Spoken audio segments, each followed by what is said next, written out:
सुनिए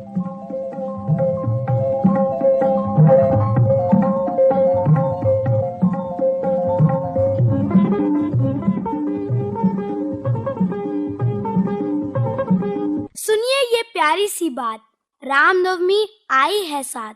भगवान राम का जन्म उत्सव है आज, हर दिल में बसी है एक विशेष आभा और राग। अयोध्या जिनका धाम है, राम जिनका नाम है। मर्यादा पुरुषोत्तम वो राम है, उनके चरणों में हमारा प्रणाम है। राम राम दोस्तों, आप सभी को चैत्र नवरात्रि और हिंदू नववर्ष की शुभकामनाएं। मैं हूँ आपका होस्ट और दोस्त ऋषि पांडे और मेरे साथ हैं।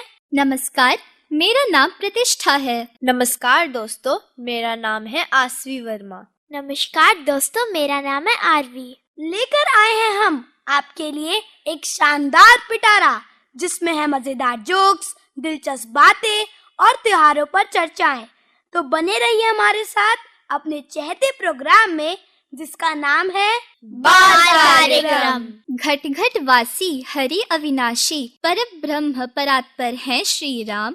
रणवीर है रणधीर है, अजय धनुर्धर वीर है, परम कृपालु है सबके राम। हाँ, हमारे घर भी नवरात्रि और रामनवमी खूब धूमधाम से मनाई जाती है।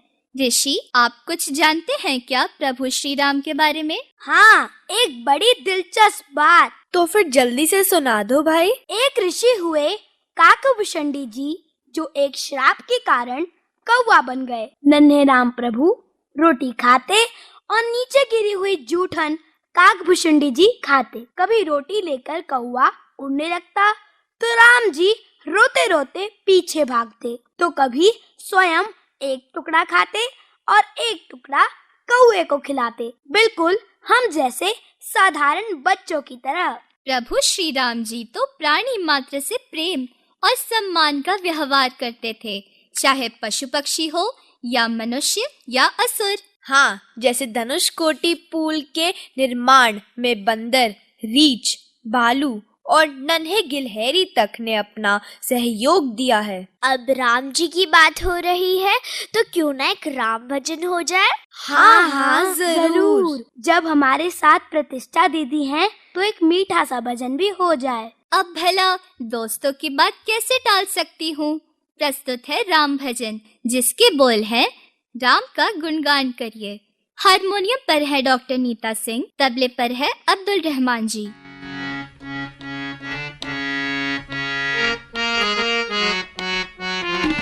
राम का गुणगान करिए, राम का गुणगान करिए, राम का गुणगान करिए, राम का गुणगान करिए। राम प्रभु की भद्रता का, सभ्यता का ध्यान धरिए, ध्यान धरिए, राम का गुणगान करिए, राम का गुणगान करिए।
गुणगान करिए।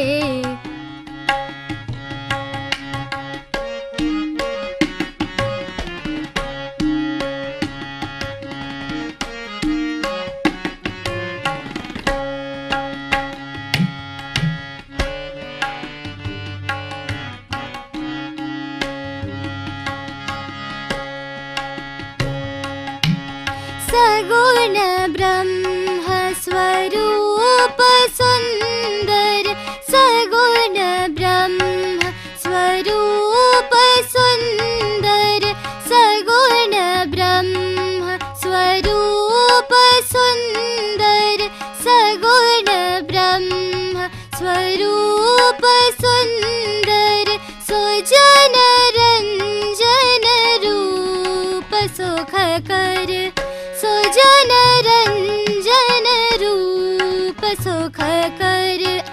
राम आत्मा, राम आत्मा, राम का सम्मान करिए, ध्यान धरिए। राम का गुणगान करिए, राम का गुणगान करिए। राम प्रभु की भद्रता का, सभ्यता का ध्यान धरिए, ध्यान धरिए। राम का गुणगान करिए, राम का गुणगान करिए, राम का गुणगान करिए। राम।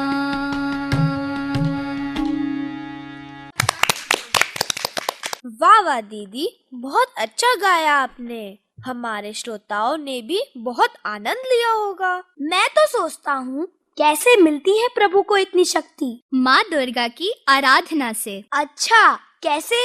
राम जी तो खुद ही समर्थ हैं। क्योंकि माँ दुर्गा को आदिशक्ति, शतरूपा इत्यादि कई नामों से पुकारा जाता है। यानी सभी के अंदर जो अलग अलग ऊर्जा है ना, वे उनसे ही मिलती है।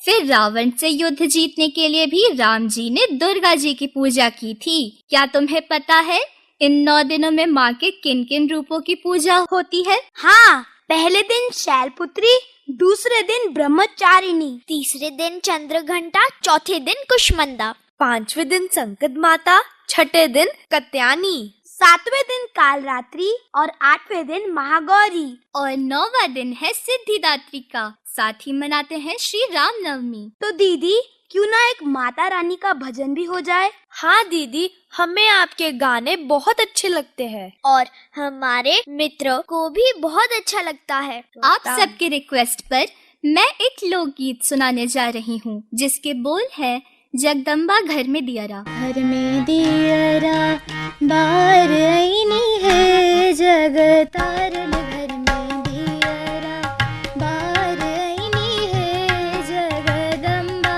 घर में दियरा बार आईनी है, जगतारण घर में दियरा बार आईनी है, जगदम्बा घर में दियरा।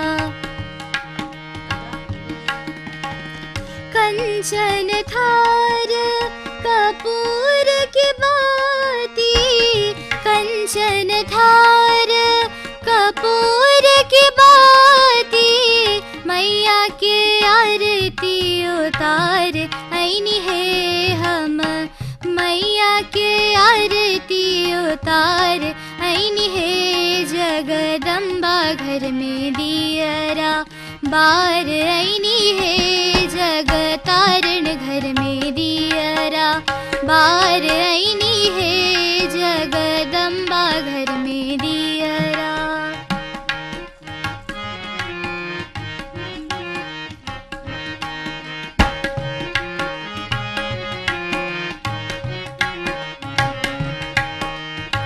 सोने की थाली में व्यंजन परोसल, सोने की थाली में व्यंजन परोसल, मैया के भोग लगा आईनी है हम, मैया के भोग लगा आईनी है। जगदम्बा घर में दियरा बार आईनी है, जगतारण घर में दियरा बार आईनी है, जगदम्बा घर में दियरा।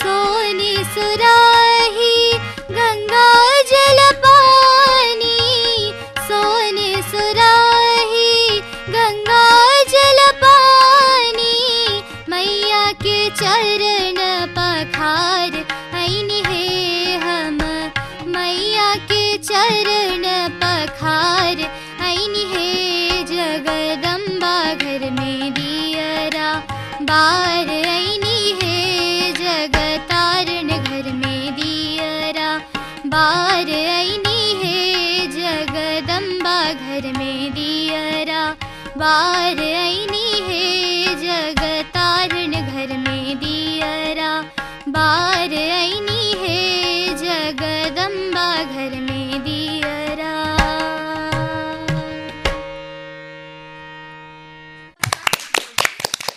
वाह वाह दीदी, खूब भालो। हमें भी सिखा दो। अब सीखने की बात कर ही रहे हैं आसवी, तो चलो बात करते हैं एक महान संत गुरु की। कर सत्य का दीप प्रज्वलित, जग में प्रकाश वो लाया, जियो और जीने दो का संदेशा, संग उसके जो आया। माता त्रिशला का पुत्र है वो, जो महावीर कहलाया, जन्मा था वे राजघर में, पर अहम क्षणिक न आया। मैं समझ गई ऋषि, आप महावीर जयंती के बारे में बात कर रहे हैं। महावीर जयंती जैन समुदाय के बीच सबसे महत्वपूर्ण त्योहारों में से एक है और इसे भारत और दुनिया भर में भव्यता के साथ मनाया जाता है। हम यह त्योहार भगवान महावीर जी के जन्म के याद में मनाते हैं।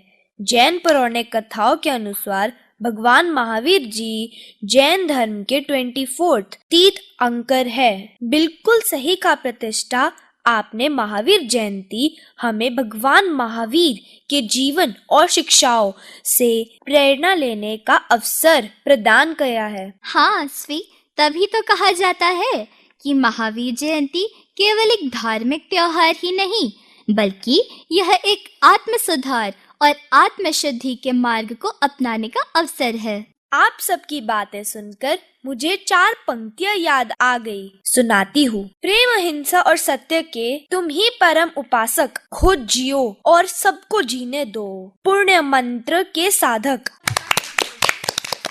वाह आसवी, बहुत प्यारी पंक्तियाँ थी आपकी। चलो बातें बहुत हो चुकी, मेरे पास महावीर जी पर एक प्रेरक प्रसंग है जो मैं आप सबके लिए लाया हूँ। ये प्रेरक प्रसंग ये बताता है कि बुराई हमें कैसे बर्बाद करती है। एक दिन महावीर स्वामी से शिष्य प्रश्न पूछ रहे थे और स्वामी जी उनके उत्तर दे रहे थे। उस समय एक शिष्य ने प्रश्न पूछा कि किस वजह से कोई व्यक्ति बर्बाद हो सकता है। महावीर स्वामी ने सभी शिष्यों से इस प्रश्न का उत्तर पूछा तो शिष्यों ने कहा कि अहंकार, लालच और क्रोध की वजह से व्यक्ति बर्बाद हो सकता है। स्वामी जी ने सभी बातें सुनी और फिर पूछा कि मेरे पास ये एक कमंडल है, अगर इसे नदी में छोड़ दे तो क्या ये डूब जाएगा? शिष्यों ने कहा कि अगर कमंडल का आकार सही है तो ये नहीं डूबेगा। महावीर जी ने पूछा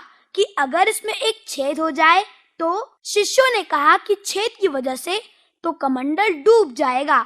छेद छोटा होगा तो कमंडल थोड़ी देर से डूबेगा और छेद बड़ा होगा तो जल्दी डूब जाएगा। महावीर जी ने शिष्यों को समझाते हुए कहा कि ये बात हमारे जीवन पर भी लागू होती है। हमारा शरीर कमंडल जैसा है और बुराइयां छेद की तरह है। अगर बुरी आदत छोटी सी भी है तब भी हमारा जीवन बर्बाद हो सकता है। गुस्सा, लालच, मोह, अहंकार हमें बर्बाद कर सकती है। इन बुराइयों को जल्दी से जल्दी छोड़ देना चाहिए।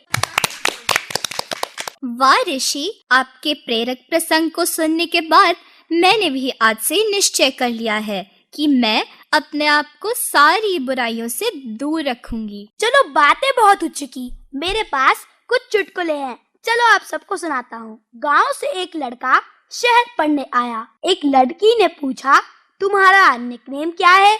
लड़का बोला, है वो क्या होता है? लड़की, मतलब तुम्हें घर पर सब किस नाम से बुलाते हैं? लड़का, कामचोर। अब मेरे पास भी एक जोक है। अंजू, आजकल के बच्चों से तो मच्छर ज्यादा रिस्पॉन्सिबल है। मंजू, वो कैसे? अंजू, शाम होती है घर आ जाते हैं। एक बार एक टीचर पूछती है, पप्पू 15 फलों के नाम बताओ। पप्पू, आम, केला, अमरूद और 1 दर्जन केले। अच्छा, मेरे पास एक और चुटकुला है, सुनाऊं? हाँ, क्यों निकी, नहीं? और पूछ। टीचर, हॉस्पिटल में ऑपरेशन से पहले मरीज को बेहोश क्यों करते हैं? स्टूडेंट, अगर बेहोश नहीं किया और मरीज ऑपरेशन करना सीख गया तो डॉक्टर को कौन पूछेगा? अब मेरे पास भी एक जोक है, सुनाओ? हाँ, क्यों नहीं? टीचर, सेंटेंस को इंग्लिश में ट्रांसलेट करो। वसंत ने मुझे मुक्का मारा। संजू, वसंत पंचमी। अच्छा, मैं एक पहेली पूछूं? हाँ, क्यों जरूर, नहीं? क्यों नहीं? ऐसा कौन सा फ्रूट होता है जिसके पेट में दांत होते हैं? अनार। सही कहा। अच्छा, मेरे पास भी एक रिडल है, तुम सब में से कोई बूझ पाए तो जानू। सोने की वह चीज है पर बेचे नहीं सुनार, मोल तो ज्यादा है नहीं, बहुत है उसका भार, बताओ क्या है? बैग। नहीं। प्रतिष्ठा, आप बताना चाहोगी? ये तो मुझे सोचना पड़ेगा। तो चलो मैं ही बता देता हूँ, इसका उत्तर है चारपाई। मेरे पास भी एक रिडल है, सुनाऊं? हाँ, एक पैर और बाकी धोती, सावन में वह अक्सर रोती। छाता। बिल्कुल सही। चलो, अब सब लोग पहेलियां पूछ ही रहे हैं तो मैं भी एक पूछ लेती हूँ। हाँ, जरूर। पास में उड़ता उड़ता आए, क्षण भर देख फिर छिप जाए, बिना आग के जलता जाए, सबके मन को वह लुभाए। बताओ। मैं बताऊं? हाँ ऋषि, जुगनू। बिल्कुल सही। अच्छा, मेरे पास एक और रिडल है, पूछूं? हाँ, क्यों नहीं? शुरू कटे तो कान कहलाऊं, बीच कटे तो मन बहलाऊं, परिवार की मैं करूँ सुरक्षा, बारिश आंधी धूप से रक्षा। बताओ क्या है? पेड़। पेड़ कैसे हो सकता है? पेड़ को काटेंगे तो कान कहाँ आएगा? क्या मैं इसका उत्तर बताऊं? हाँ, बिल्कुल। क्या इसका उत्तर मकान है? हाँ, आपने बिल्कुल सही कहा।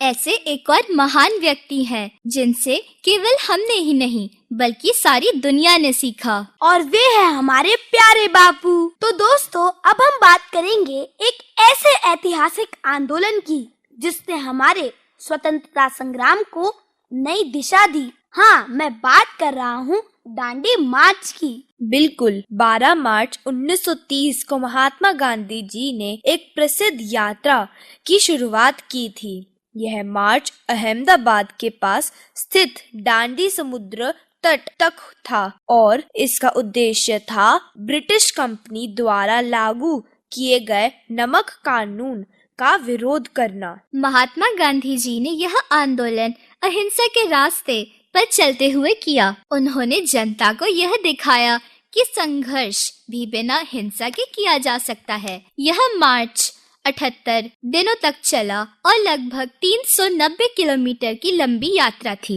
सिर्फ इतना ही नहीं, इस मार्च ने भारतीय को यह एहसास दिलाया कि अगर हम एकजुट हो तो बड़ी से बड़ी शक्ति का मुकाबला कर सकते हैं। दांडी मार्च से ब्रिटिश साम्राज्य को यह समझ आया कि भारतीय चुप नहीं बैठने वाले।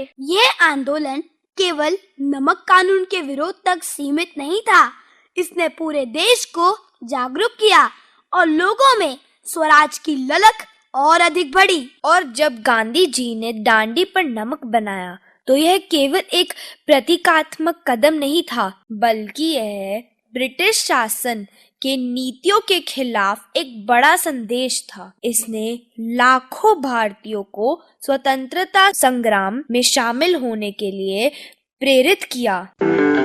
नमस्ते दोस्तों, आज मैं कायरा आपको दांडी मार्च से जुड़ा एक प्रेरक प्रसंग सुनाने जा रही हूँ। नमक कानून तोड़ने के लिए गांधी जी दांडी मार्च कर रहे थे। इस यात्रा में गांधी जी के साथ सरोजनी नायडू, गांधी जी के सचिव प्यारेलाल के अलावा और भी सहयोगी शामिल थे। गांधी जी यात्राओं के दौरान पानी पीने के लिए एक मिट्टी का प्याला रखते थे। उनके सचिव प्यारेलाल को लगा कि बापू जिस मिट्टी के प्याले में पानी पीते हैं वह ऊपर से टूट गया है, इसे क्यों ना बदल दिया जाए। वह प्याला खरीदने बाजार गए। एक प्याला 6 पैसे का था, पर 8 पैसे देने पर 2 प्याले मिल जाते। प्यारेलाल ने 2 प्याले खरीद लिए। शाम को यात्रा से लौटने के बाद गांधी जी, सरोजनी नायडू और अपने सभी सहयोगियों के साथ भोजन करने बैठे। भोजन के समय गांधी जी ने पानी पीते समय नया प्याला देखा तो प्यारेलाल से पूछा, वह पुराना वाला प्याला कहाँ गया प्यारेलाल ने कहा, बापू वह टूट रहा था, इसलिए हमने बदल दिया। बाजार में दुकानदार एक प्याला 6 पैसे में दे रहा था और 2 प्याले 8 पैसे में, तो मैंने 8 पैसे में 2 प्याले ले लिए। प्यारेलाल के बिना जरूरत 2 प्याले खरीदने की बात सुनकर गांधी जी चौंके। वह फिजूल खर्च उन्हें अच्छा नहीं लगा। गांधी जी ने सचिव से पूछा, क्या आपको अभी से मालूम है कि दूसरा प्याला कब टूटेगा? जब नए की जरूरत होगी तब देखा जाता। क्या आप जानते हैं कि आप कितने दिन जिएंगे? जिस चीज की जरूरत नहीं है उसे अपने पास इकट्ठा क्यों करते हो? उसके लिए पहले से इंतजाम करके क्यों बैठे हुए हो? अब इस यात्रा में एक वजन मेरे ऊपर आपने और लाद दिया। मैं अब एक ही जगह 2 प्याले लेकर चलूं? गांधी जी का कहना था, जरूरत थी तो एक प्याला खरीद लेते, सस्ते के चक्कर में संग्रह नहीं करना चाहिए। इस घटना का जिक्र मीराबेन ने अपनी किताब में भी किया। लेकिन दोस्तों, सफर आजादी का इतना भी आसान नहीं था। जलियांवाला बाग की घटना याद है ना? कितने ही कूद गए कुएं में। धरती माँ की रूह भी उस दिन कांपी थी। दीवारें फांद कर भागे तो मौत सामने खड़ी पाई थी। खून से लथपथ हुआ बाग था, बिछ गई सारी लाशें थी, चितकर हुई खामोशी थी, खामोशी से भरा पूरा जहां था। यह घटना थी 13 अप्रैल 1919 की, जब अमृतसर के जलियांवाला बाग में ब्रिटिश जनरल डायर ने निर्दोष भारतीयों पर गोलियां चलवाकर उन्हें शहीद कर दिया था। आज हमारे साथ एक नन्ही दोस्त कृष्वी भी बैठी हैं, जो एक मीठा राम भजन प्रस्तुत करने जा रही हैं, जिसके बोल है, राम को देखकर श्री जनक नंदिनी।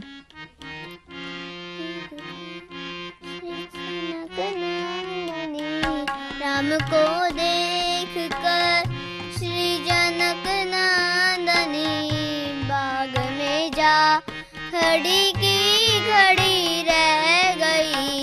राम को देखकर श्री जनक नंदनी, राम को देखकर श्री जनक नंदनी बाग में जा खड़ी की खड़ी रह गई। राम देखे सिया माँ सिया राम को, राम देखे सिया माँ सिया राम को, खड़ी की खड़ी रह गई। राम को देखकर श्री जनक नंदनी, राम को देखकर श्री जनक नंदनी बाग में जा खड़ी की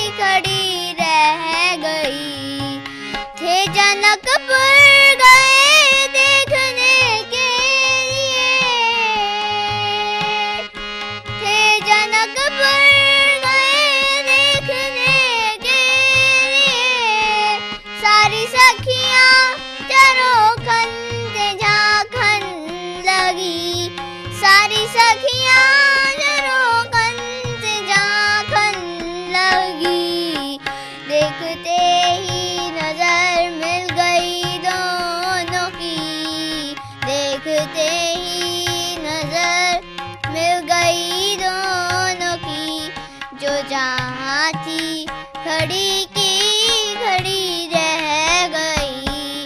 राम को देख कर श्री जनक नंदनी, राम को देख कर श्री जनक नंदनी, बाग में जा खड़ी की खड़ी रह गई।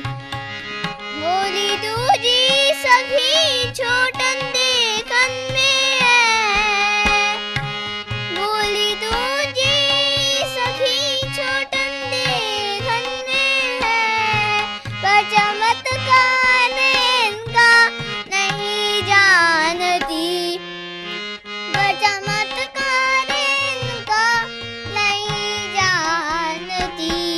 एक ही बाण में तार का राक्षसी, एक ही बाण में तार का राक्षसी, उठ सकी ना पड़ी की पड़ी रह गई। राम को देख कर श्री जनक नंदनी, राम को देख कर श्री जनक नंदनी, बाग में जा खड़ी की खड़ी रह गई। राम को देख कर। अच्छा दोस्तों, जैसा कि हम सभी जानते हैं कि म्यूजिक हमारे स्वास्थ्य के लिए बहुत अच्छा होता है, और हाँ, आजकल की भागदौड़ जिंदगी में स्वस्थ रहना तो बहुत जरूरी है, और स्वस्थ रहने के लिए हमें कुछ नियमों को पालन भी करना चाहिए। अच्छा आसवी, आप कितने बजे खाना खाती हो? ब्रेकफास्ट, लंच की डिनर? डिनर तो मैं 7 बजे ही खा लेती हूँ। आप कब खाते हो? मैं तो 8 बजे खाता हूँ। ओह, और आरवी आप?